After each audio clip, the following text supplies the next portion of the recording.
Welcome my dear student, आप सभी को स्वागत है अपना नया यूट्यूब चैनल रियल सॉल्यूशन में। आज की इस वीडियो में हम लोग देखने वाले हैं क्लास 10th फिजिक्स को, जिसमें हम प्रकाश के परावर्तन के सभी लघु उत्तरीय प्रश्नों को देखेंगे।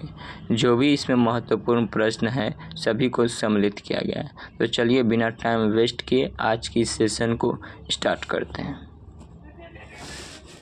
पहला क्वेश्चन है, प्रकाश के गुणों को लिखिए। प्रकाश के क्या प्रॉपर्टीज को लिखिए। तो पहला, यह सीधी रेखा में गमन करती है। प्रकाश क्या होती है?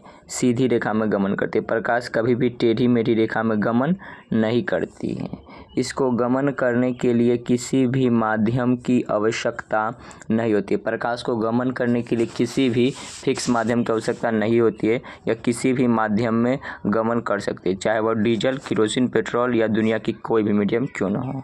प्रकाश विद्युत चुंबकीय तरंग है। प्रकाश क्या है? इलेक्ट्रोमैग्नेटिक वेव है। प्रकाश अलग अलग माध्यम में अलग अलग वेग से गति करती है। प्रकाश क्या करती है? हर एक मीडियम के लिए प्रकाश का वेग क्या होता है? अलग अलग होता है। प्रकाश की प्रकृति अनुप्रस्थ होती है। यह एक VVI क्वेश्चन यहाँ से बनता है कि प्रकाश की प्रकृति क्या होती है? तो प्रकाश की प्रकृति अनुप्रस्थ होती है। चलिए अगला क्वेश्चन की तरफ। अगला क्वेश्चन है कि अलग अलग माध्यम में प्रकाश की चाल क्या क्या होती है। अलग अलग माध्यम में प्रकाश की चाल क्या होती है? तो वैसे प्रकाश की चाल को C से सूचित करते हैं। किससे? प्रकाश की चाल को C से सूचित करते हैं। इस स्लाइड से आपके एग्जाम में कम से कम 2 मार्क्स तो फिक्स ही है। हवा में प्रकाश की चाल 2.99 इंटू 10⁸ मीटर पर सेकेंड, निर्वात में 3 इंटू 10⁸ मीटर पर सेकेंड, और पानी में प्रकाश की चाल 2.25 इंटू 10⁸ मीटर पर सेकेंड। कांच के लिए प्रकाश की चाल 2 इंटू 10⁸ मीटर पर सेकेंड, और हीरा में प्रकाश की चाल 1.25 इंटू 10⁸ मीटर पर सेकेंड होता है। वैसे हवा और निर्वात में इक्वल ही होता है, बट इसमें थोड़ा सा अंतर होता है। तो चलिए अगले स्लाइड की ओर। अगला क्वेश्चन है, किरण पुंज किसे कहते हैं, इनके भेदों को लिखें। तो पहले आपको किरण पुंज समझने से पहले आपको समझना होगा कि किरण क्या होता है। तो किरण क्या होता है? तो प्रकाश जिस पथ पर गमन करती है उन सारी पथों को क्या कहते हैं? किरण। अर्थात प्रकाश की जो रास्ता होती है गमन करने का उसे क्या कहते हैं? किरण। और बहुत सारी किरणों के समूह को क्या कहते हैं? किरण पुंज कहते हैं। किरण पुंज 3 प्रकार के होते हैं: समांतर किरण पुंज, अभिसारी किरण पुंज और अपसारी किरण पुंज। समानांतर में क्या होता है कि किरण पुंज एक दूसरे के पैरेलल होते हैं, तो यह समानांतर किरण पुंज। अभिसारी में बहुत सारी किरण पुंज आकर एक बिंदु पर मिल जाते हैं, तो अभिसारी। और अपसारी में एक बिंदु से बहुत सारे निकल जाते हैं, तो क्या है? अपसारी किरण पुंज। चलिए अगला क्वेश्चन कितना। अगला है, प्रकाश का परावर्तन किसे कहते हैं। यह इस चैप्टर का सबसे VVI क्वेश्चन, प्रकाश का परावर्तन किसे कहते हैं। जब किसी प्रकाश स्रोत से आने वाली प्रकाश की किरण किसी सतह से टकराती है तो वापस उसी माध्यम में लौट जाती है। इस घटना को क्या कहते हैं? प्रकाश का परावर्तन। कोई भी प्रकाश स्रोत कोई सतह से टकराएगा तो वापस उसी मीडियम में लौट जाएगा जिस मीडियम से वह आया। इसी फिनोमेना को क्या कहते हैं? प्रकाश का परावर्तन।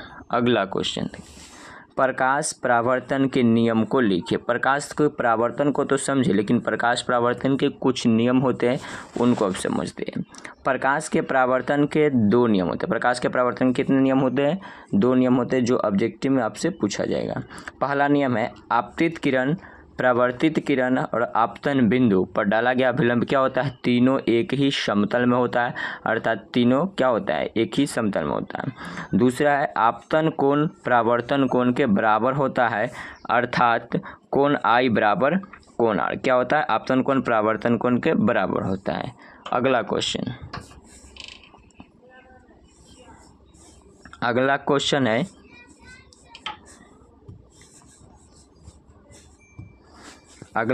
है, वास्तविक प्रतिबिंब एवं काल्पनिक प्रतिबिंब में अंतर करें। तो किसी का भी अंतर लिखना होता है तो एक को एक तरफ और दूसरे को दूसरे तरफ और बीच में एक लाइन सीधी खींच दिया जाता है। तो वास्तविक प्रतिबिंब और काल्पनिक प्रतिबिंब में देखते हैं कि क्या अंतर होता है। पहला अंतर है यह वास्तविक कटानों से बना है। वास्तविक प्रतिबिंब क्या होता है? वास्तविक कटान से बना होता है और यह काल्पनिक कटानों से बना होता है, यानी कि काल्पनिक प्रतिबिंब काल्पनिक कटानों से बना होता है। यह सामान्यतः उल्टा होता है और यह सामान्यतः सीधा होता है। इसे पर्दे पर प्राप्त किया जा सकता है, इसे पर्दे पर प्राप्त नहीं किया जा सकता।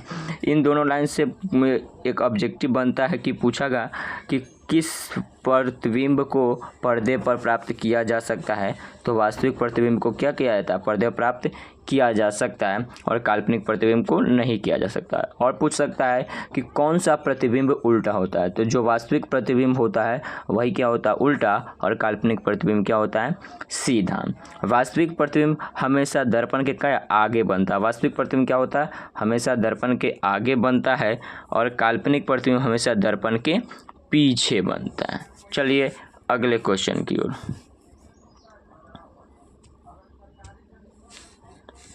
अगला क्वेश्चन है चिन्ह प्रपाटी के नियम को लिखिए। चिन्ह प्रपाटी का नियम क्या होता है? तो चिन्ह प्रपाटी का पहला नियम है कि दर्पण की सभी दूरियां ध्रुव से मापी जाती है, अर्थात पोल से मापी जाती है। दर्पण की जितनी भी दूरियां किससे?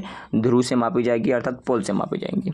दूसरा, प्रधान अक्ष से ऊपर मापी गई सभी दूरियां धनात्मक होती है। प्रधान अक्ष के ऊपर जितना भी दूरी होगा क्या होगा? ये सभी पॉजिटिव होगा। प्रधान अक्ष के नीचे मापी गई सभी दूरियां क्या होगा? निगेटिव होगा। प्रधान अक्ष के जितने नीचे वाले हैं सब क्या होगा? निगेटिव होगा।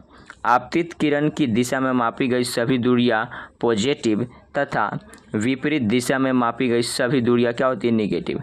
अर्थात जो आने वाली किरण है ना वो क्या होगा? पॉजिटिव होगा और जो निर्गत किरण है वो क्या होगा?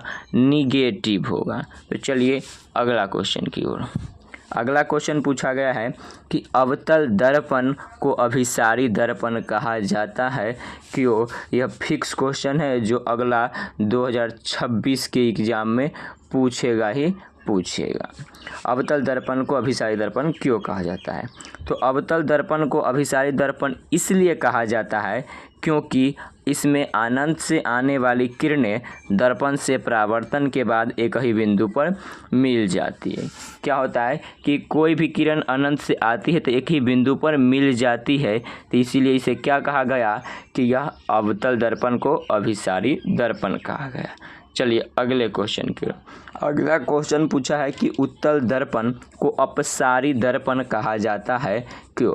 अच्छा, कोई रीजन होगा जिससे उत्तल दर्पण को अपसारी दर्पण कहा जाता है। तो चलिए उस रीजन को हम समझते हैं। उत्तल दर्पण को अपसारी दर्पण इसलिए कहा जाता है क्योंकि इसमें अनंत से आने वाली किरणें दर्पण से परावर्तन के बाद क्या होता है कि विभिन्न दिशाओं में फैल जाती हैं। इसमें किरण क्या होते हैं कि अनंत से आती है और फिर टकराने के बाद विभिन्न दिशाओं में क्या होती है? फैल जाती है। तो इससे हमें पता चलता है कि उत्तल दर्पण क्या है? अभिसारी दर्पण है। अगली क्वेश्चन को देखते हैं। अगला क्वेश्चन है कि आवर्धन किसे कहते हैं। यह मोस्ट VVI क्वेश्चन है जो अगला 2026 के एग्जाम में क्या होगा? पूछेगा ही पूछेगा। आवर्धन किसे कहते हैं? प्रतिबिंब की ऊंचाई और वस्तु की ऊंचाई के अनुपात को क्या कहते हैं? आवर्धन कहते हैं। प्रतिबिंब की ऊंचाई और वस्तु की ऊंचाई के अनुपात को क्या कहते हैं? आवर्धन कहते हैं। आवर्धन को किससे? m से सूचित करते हैं। आवर्धन को किससे? m से सूचित करते हैं। यह मात्रक हीन होता है, अर्थात आवर्धन का कोई भी डायमेंशन नहीं होता है। m बराबर यहाँ क्या होता है कि HI/HO height of image by height of object equal to क्या होता है? आवर्धन। तो अगला क्वेश्चन देखते हैं। अगला है अवतल दर्पण का उपयोग को लिखे। वह कौन कौन सा उपयोग है जिसमें अवतल दर्पण का उपयोग किया जाता है? तो पहला देखते हैं कि अवतल दर्पण को हजामती दर्पण कहते हैं। यहाँ भी क्वेश्चन बनता है कि कौन सा दर्पण को हजामती दर्पण कहते हैं? तो अवतल दर्पण को हजामती दर्पण कहते हैं। क्योंकि किस लिए कहते हैं भाई? तो क्योंकि इसका उपयोग दाढ़ी बनाने में किया जाता है। अवतल दर्पण को हम हजामती दर्पण इसलिए कहते हैं क्योंकि इसका उपयोग किस में? दाढ़ी बनाने में किया जाता है।